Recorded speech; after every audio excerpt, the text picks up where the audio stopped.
Généralement, les rappeurs avec leur mère, ils sont plutôt en mode demain j'achète une villa pour la maman, la maman, la maman. Eminem, lui, c'était pas trop ça. Bitch, do your song. Keep telling yourself that you was a mom. You selfish bitch. I hope you fucking burn in hell for this shit. Ouais, devait y avoir une sacrée ambiance au repas de famille. En 1999, Eminem retourne l'industrie musicale grâce à la sortie de son deuxième album, The Slim Shady LP. Après avoir vécu des années de galère dans un environnement instable et hostile, il réalise enfin son rêve. Malheureusement, ce succès soudain lui a également attiré beaucoup d'ennuis, notamment au sein de sa propre famille. Cette même année, sa mère décide d'intenter un procès contre lui. Pourquoi la mère d'Eminem l'a-t-elle attaqué en justice en réclamant 10 millions de dollars?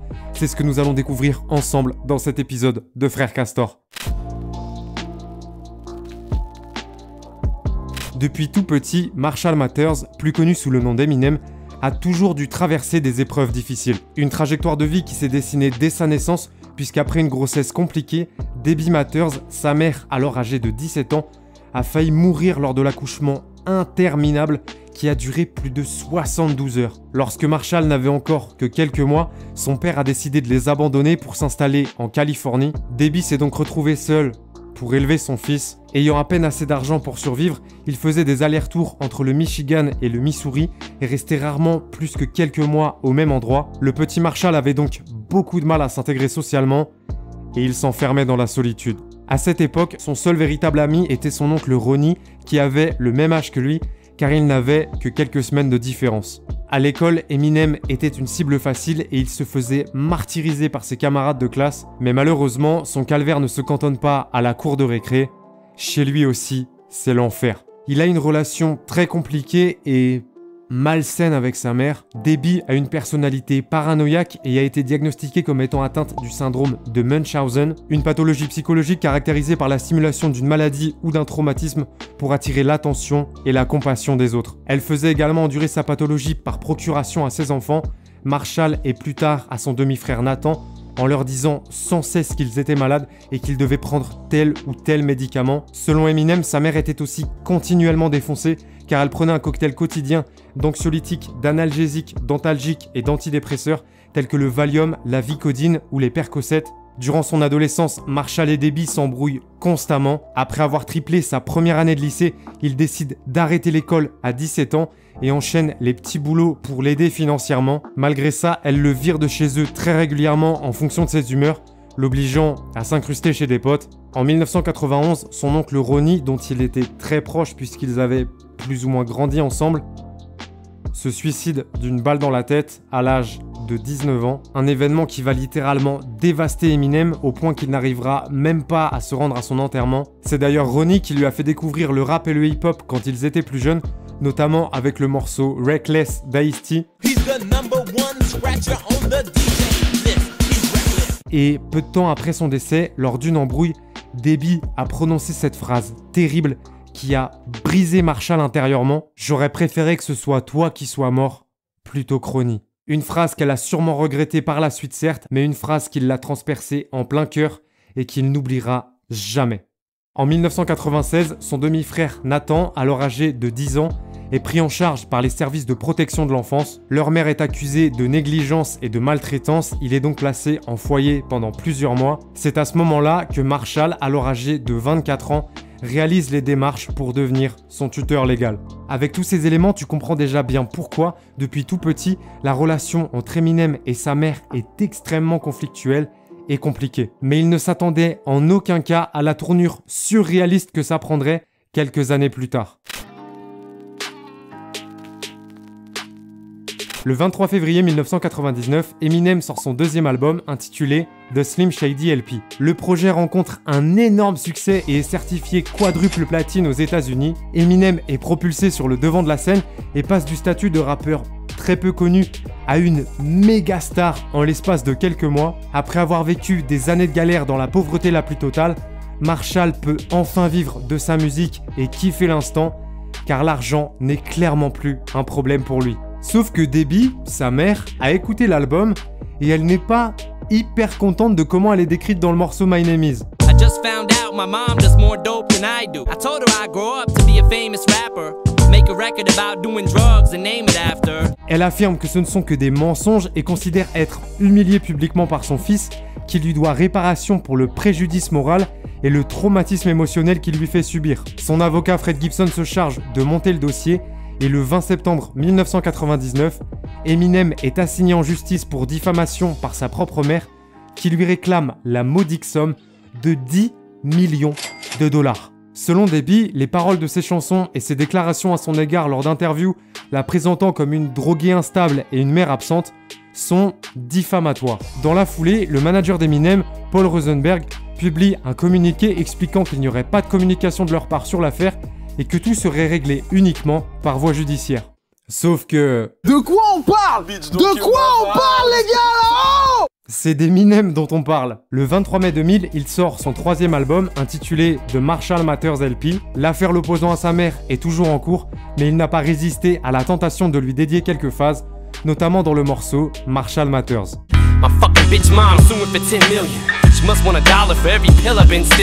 En août 2000, Debbie lui aurait proposé un accord à l'amiable de 2 millions de dollars, accord qu'Eminem a bien évidemment refusé puisqu'il aurait déclaré lors de sa déposition qu'il préférait payer ses avocats 100 000 dollars plutôt que de lui verser 1 centime. Durant cette période, leur relation déjà tendue est en train de pourrir, ils n'ont aucun contact, mais sa mère est incroyablement têtue. Elle va faire quelque chose d'inconcevable, de totalement fou. Elle sort un morceau pour le clasher, intitulé Dear Marshall, en collaboration avec un duo de rappeurs totalement inconnu, IDX. Will the real Marshall Mathers please stand up and take responsibility for his actions? Ouais, c'est...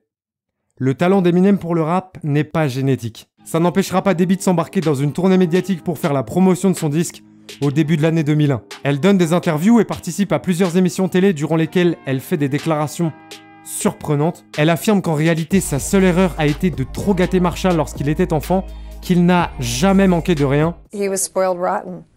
Anything he wanted, I made sure that I'd take my last dime and get it for him. Elle explique qu'il mentait dans ses paroles pour que le public ne pense pas qu'il était né avec une cuillère en argent dans la bouche, mais surtout, elle déclare que tout ce procès n'est qu'en fait qu'un terrible malentendu. Apparemment, elle aurait simplement sollicité son avocat pour envoyer une lettre de mise en demeure à Eminem lui demandant d'arrêter de parler d'elle dans ses morceaux. S'il ne respectait pas sa requête, elle l'aurait alors éventuellement attaqué en justice. Sauf que par on ne sait quelle sorcellerie, ça s'est transformé en « Je réclame 10 millions de dollars de réparation pour le préjudice moral que tu m'as fait subir ». Debbie affirme qu'elle a découvert ça avec effroi, comme tout le monde dans les médias. Bien évidemment, Marshall n'y croit pas une seule seconde, et lorsqu'on lui pose des questions sur sa mère lors d'interviews les mois suivants, il continue de la clasher. Il ira même jusqu'à dire que s'il pouvait remonter dans le temps, il reviendrait au moment juste après sa naissance et qu'il la tuerait. De son côté, Debbie enchaîne les contradictions en déclarant publiquement qu'elle souhaite abandonner les poursuites un jour,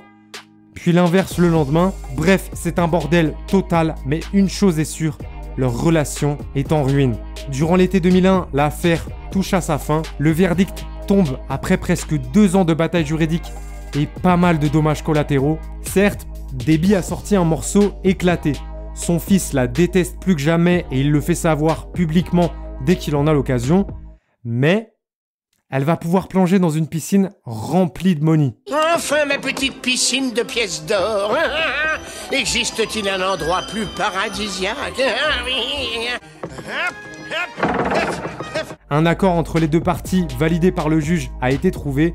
Marshall est contraint de lui verser la coquette somme de, accrochez-vous, pas 2, pas 10 millions, mais bien 25 000 dollars, dont elle touche seulement une fraction, 1645 dollars pour être exact, puisque la majeure partie a servi à payer ses frais d'avocat. Que dire, à part...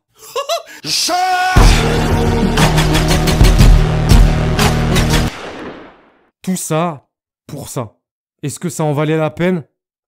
Non. Le comble, c'est que, à Skip, peu de temps après, Debbie aurait intenté une seconde action en justice en demandant réparation pour le traumatisme émotionnel engendré par le premier procès et en disant qu'elle n'avait jamais accepté cet accord. Mais heureusement, ça a été instantanément rejeté par le tribunal. En vrai, elle voulait probablement juste s'assurer qu'Eminem la haïsse du plus profond de son âme jusqu'à la fin de sa vie. Et pourtant, par la suite, cette histoire va connaître un dénouement plutôt inattendu.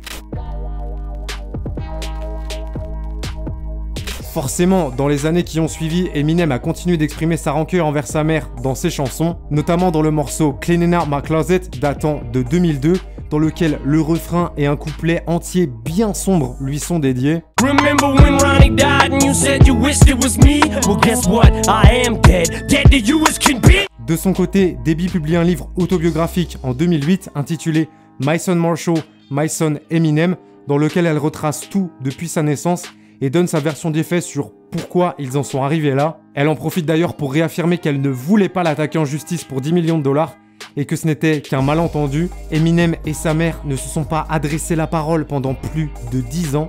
Et puis, le temps a fait son œuvre, les rancœurs se sont apaisées, les blessures ont cicatrisé comme elles pouvaient. Et en 2013, sur son nouvel album The Marshall Mathers LP2, Eminem s'adresse une nouvelle fois à sa mère dans le titre Headlights, mais cette fois-ci, pour enterrer l'âge de guerre. But I'm sorry, mama, for cleaning out my closet at the time. I was angry, rightfully maybe so. Never meant that far to take it though. Il explique qu'il ne lui en veut plus, qu'il lui a pardonné tout ce qu'il s'est passé entre eux. Il en profite également pour s'excuser pour le morceau Cleaning Out My Closet, dans lequel il considère être allé trop loin. Mais surtout, il dit que malgré les circonstances qui les ont éloignés, il l'aime toujours, car c'est sa mère. Et même quand tout le monde est contre toi, elle reste ta meilleure amie. Pardon, il y avait trop d'émotions, j'ai paniqué. Je t'invite à aller écouter son dernier album, Music to Be Murdered By, si ce n'est pas déjà fait. Mention spéciale pour No Regrets, Living Heaven et Godzilla, que je kiffe vraiment.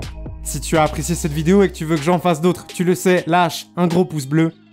Je t'invite à aller regarder cette vidéo dans laquelle je te raconte comment Doja Cat a percé grâce à un morceau et un clip créé à l'arrache dans sa chambre, ou celle-ci qui explique pourquoi les fans de Post Malone s'inquiètent pour lui en ce moment. Je mets en ligne des vidéos chaque semaine, donc si tu veux être sûr de n'en rater aucune, abonne-toi en cliquant sur ma grosse tête et n'oublie pas d'activer les notifications en cliquant sur la cloche. La bise!